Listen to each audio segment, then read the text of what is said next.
کیسے آقاؤں کا بندہ ہوں رضا، کیسے آقاؤں کا بندہ ہوں رضا، کیسے آقاؤں کا بندہ ہوں رضا، کیسے آقاؤں کا بندہ ہوں رضا، بول والے میری سرکاروں کے بول والے میری.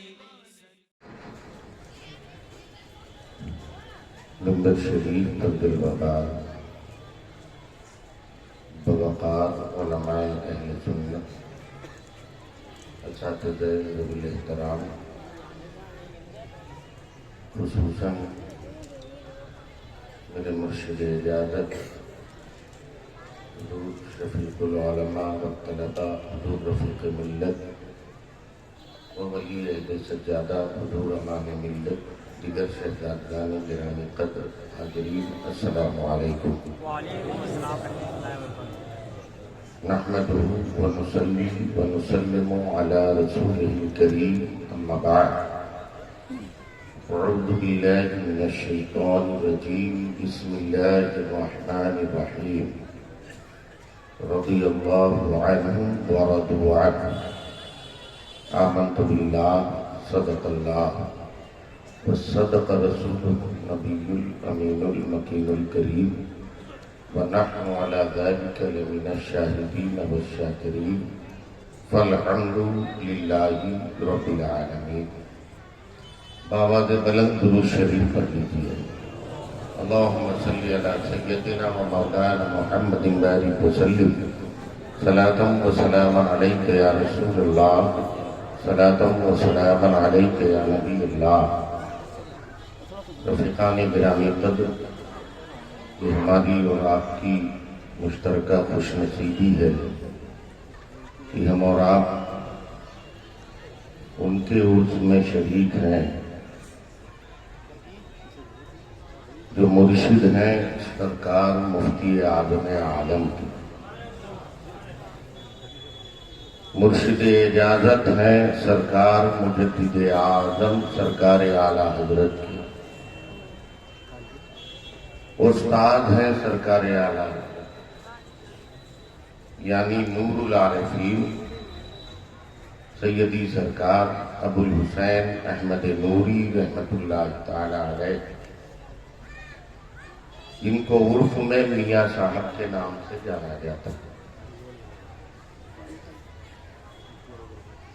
ان کی عظمتوں کے بارے میں ہم جیسے کچھ فہم کیا بیان کریں گے. مہر لگا دی ہے اور بات ختم کر دی ہے وقت کے مجدد نے، برتر قیاد سے ہے مقام ابو الحسین، سدرا سے پوچھو رفعت بام ابو الحسین.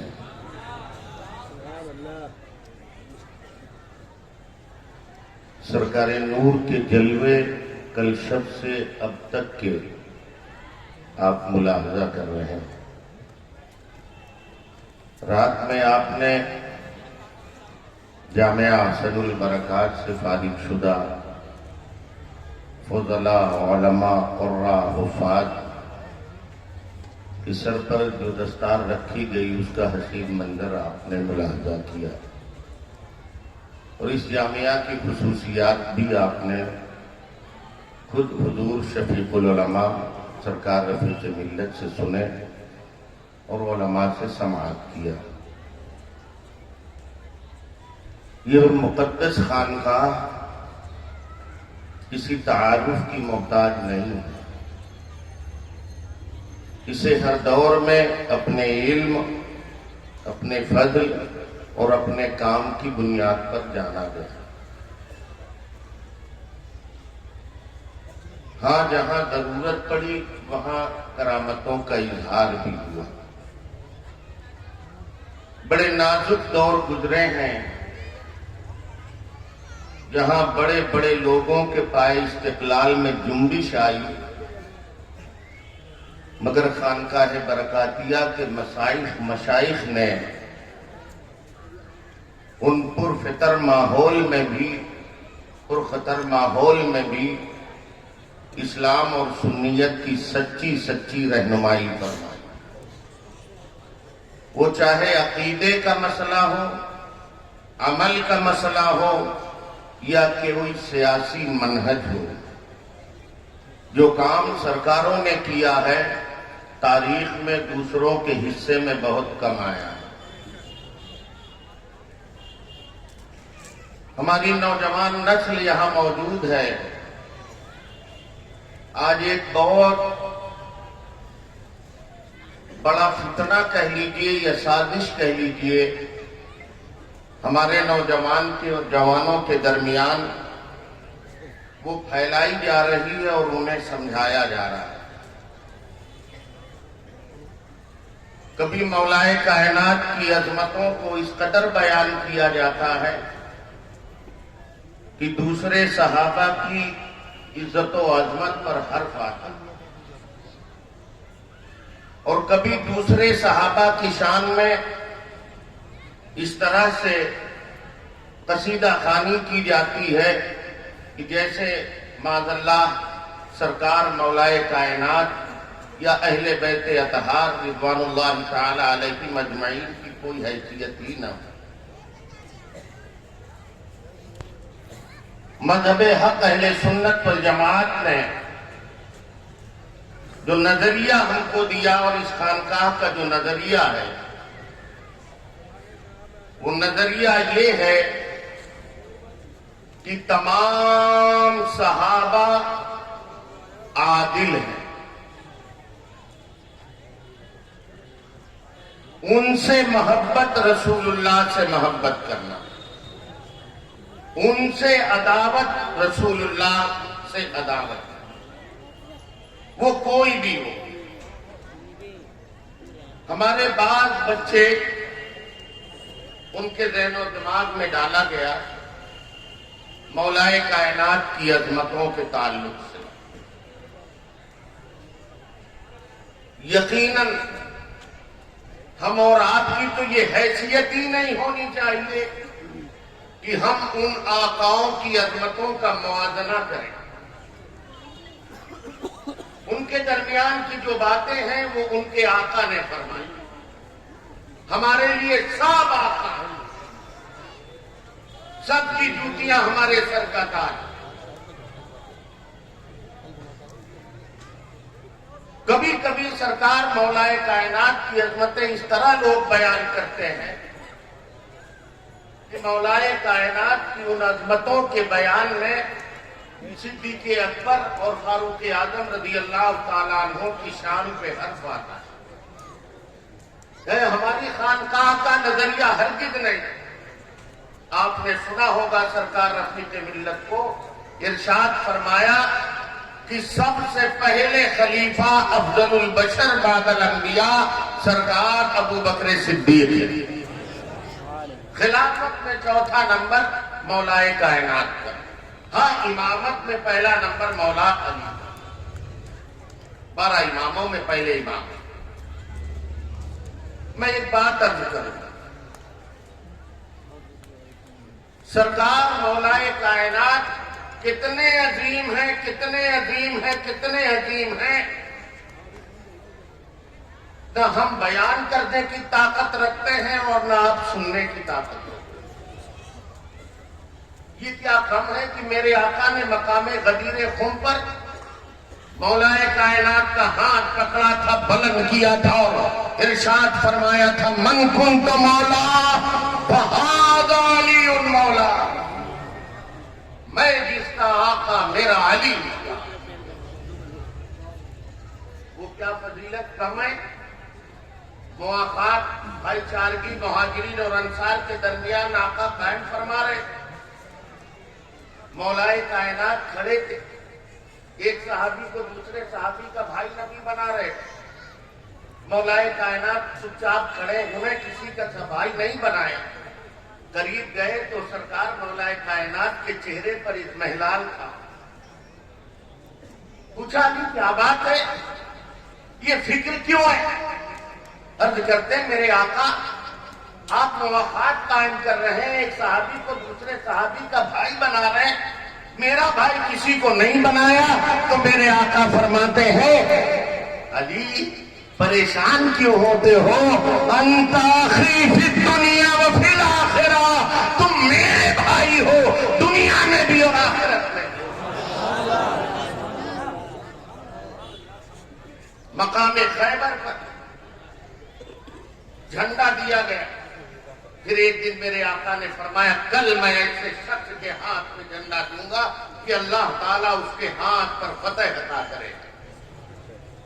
ساری رات صحابہ اپنے اپنے دلوں میں محسوس کر رہے ہیں کہ شاید وہ میں ہوں، وہ میں ہوں، وہ میں ہوں۔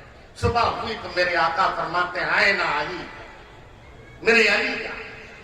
صحابہ نے عرض کیا یا رسول اللہ صبح چل رہا ہے، آنکھیں آئی ہوئی ہیں۔ فرمایا بلا کے لاؤ۔ مولائے کائنات آئے، میرے آقا نے لعاب دہن لگا دیا، آنکھیں اچھی ہو گئی، پھر ٹھنڈا عطا کیا تو مولائے کائنات نے ذرہ خیبر کو اکھاڑ کے پھینک دیا۔ یہ شان ہے مولا کی۔ اور یہی نہیں، فتح مکہ میں آپ نے نہیں دیکھا 10,000 صحابہ کا مجمع خانہ کعبہ میں میرے آقا تشریف فرما، بت اوپر ہے، میرے آقا نے فرمایا علی جہاں حاضر ہوئے بارگاہ، جی میرے آقا ہو۔ علی میرے کندھوں پر چڑھو اور اسے اتار کے پھینکو۔ مولائے کائنات کھڑے ہو گئے، میرے آقا غلام کی یہ جرأت، یہ آپ کے مقدس کندھے، میرے پیر، نہیں نہیں نہیں، حق کے غلامی یہ ہے کہ میں کھڑا ہوں، میرے آقا قدم ناز رکھ دیں۔ زور سے کہہ دو یار اللہ۔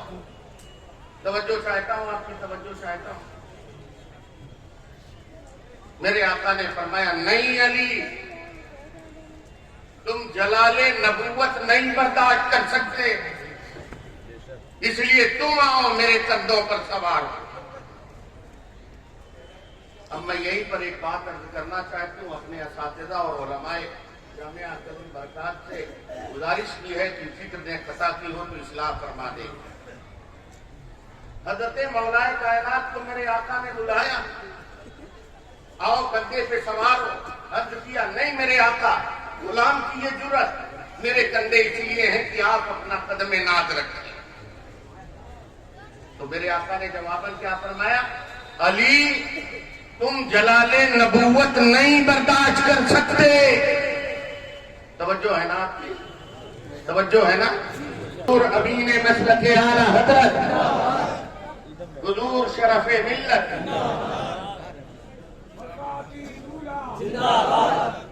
تشریف رکھتے ہیں۔ دیکھیں ماشاءاللہ، دیکھیں چہروں پر شادابی آ گئی، برکاتی دولہا کی آمد، میرے مرشد کی آمد، حضور تاج المشائخ کی، حضور امین ملت کی، امین مسلک اعلیٰ سے تشریف فرمائے۔ میں یہ عرض کر رہا تھا کہ آقا سے فرمایا علی تم جلال نبوت نہیں برداشت کر سکتے، اس لیے تم میرے کندھوں پر آؤ۔ توجہ ہے نا آپ کی؟ علی تم میرے کندھے پر آؤ۔ روایت سنی بزرگوں سے، مولا کائنات نبی کے کندھوں پر گئے، بت کو اتار کے باہر پھینکا۔ اب میں توجہ چاہتا ہوں ان لوگوں سے جو حضرت صدیق اکبر اور عمر فاروق اعظم کی شان میں گستاخیاں کر کے اپنے آپ کو مذہب حق اہل سنت والجماعت کا کہلاتے ہیں۔ توجہ چاہتا ہوں، یقیناً حضرت مولا کائنات نبی کے کندھے پر سوار ہوئے۔ توجہ ہے نا؟ توجہ ہے نا؟ مگر جب انہوں نے اپنے کندھے پیش کیے تو نبی نے فرمایا علی تم جلال نبوت نہیں برداشت کر سکتے، اب مجھے کہنے دو مولا کائنات وہ ہے جو جلال نبوت نہ برداشت کر سکیں، مگر صدیق وہ ہے جو ہجرت کی شب نبی کو کندھوں پر اٹھائے ہوئے غار حرا غار ثور کی 2.5 کلومیٹر بلندی پر لے گئے۔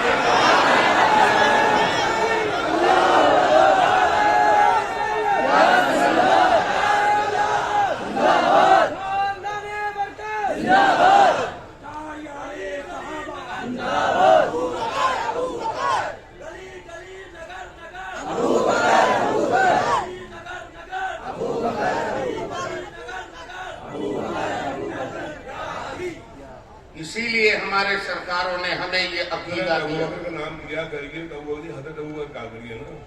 اتنی تحریک تو دیکھیے، اتنی تحریک تو دیکھیے، خانقاہ میں آئے خالی ابو بکر کر رہے ہیں، حضرت ابو بکر کا کریے. اسی لیے ہمارے آقاؤں نے، میرے مرشد اجازت نے ہمیشہ فرمایا کہ چاروں خلفاء برحق ہیں اور ان کی ترتیب وہی ہے جو ہمارے بزرگوں نے ارشاد فرمایا. ہم کسی کو، ہماری حیثیت کیا ہے کسی کا قد ناپنے. اور ایک بات بتا دو، اس سے بس یہ نہ مچل جانا، مولائے کائنات کو بھی نبی چاہتے تو مولائے کائنات کے کندھوں پر سوار ہو جاتے، مگر وہ تو رحمت عالمیہ، وہ جانتے ہیں جہاں ہمارا ادراک کبھی نہیں پہنچ سکتا. 10,000 صحابہ کا مجمع ہے، فتح مکہ ہے. میرے نبی کو علم تھا کہ میرا علی وہ ہے، ایک زمانہ آئے گا کچھ ان کی محبت میں نکل جائیں گے اور کچھ ان کی دشمنی میں نکل جائیں گے، کچھ محبت میں کچھ دشمنی میں ان کے صحیح منصب پر، اور کچھ لوگ دشمنی میں ان کو اتنی بلندیوں اور بلند و بالا عظمتوں سے نیچے اتارنا چاہیں گے. تو منشأ محبوب خدا یہ تھا کہ فتح مکہ میں ہزاروں صحابہ کی موجودگی میں اپنے علی کو اپنے کندھے پر اٹھا کے اتنا بلند کر دوں گا کہ کوئی دشمن جتنا بھی گرانا چاہے مگر قیامت تک کے نہ گرا. یہ منشا تھا. اور اگر یہ منشا نہیں تھا تو نبی نے پوچھا کیوں تھا؟ علی میرے کندھوں پر آ گئے ہو تو کہاں تک پہنچے، کہاں تک پہنچے علی؟ تو مولا کائنات کا جواب کیا تھا؟ میرے آقا عرش کے پائے ہاتھ میں ہیں، اجازت ہو تو ہلا. اس لیے نہایت ادب کے ساتھ میں اپنے نوجوان بچوں سے عرض کرنا چاہوں گا کہ یہ مولائیت کے نام پر صحابہ کرام کی شان میں جو گستاخیاں ہیں، ہرگز ہرگز آپ نہ کریے. آپ کو کوئی حق نہیں ہے. سارے صحابہ عادل ہیں. میں ذکر کرتا حضرت امیر معاویہ کا بھی، مگر وقت نہیں. سارے صحابہ حق پر، اور ان کی جو ترتیب ہمارے بزرگوں نے بتائی اسی ترتیب پر رہیے. یہی ہمارے آقاؤں کا فرمان ہے آپ کے لیے، اور یہی مسلک حق ہے، یہی نجات کا راستہ ہے، اور یہی جنتیوں کا راستہ ہے. وما علینا الا البلاغ. استغفر اللہ ربی من کل ذنب واتوب الیہ.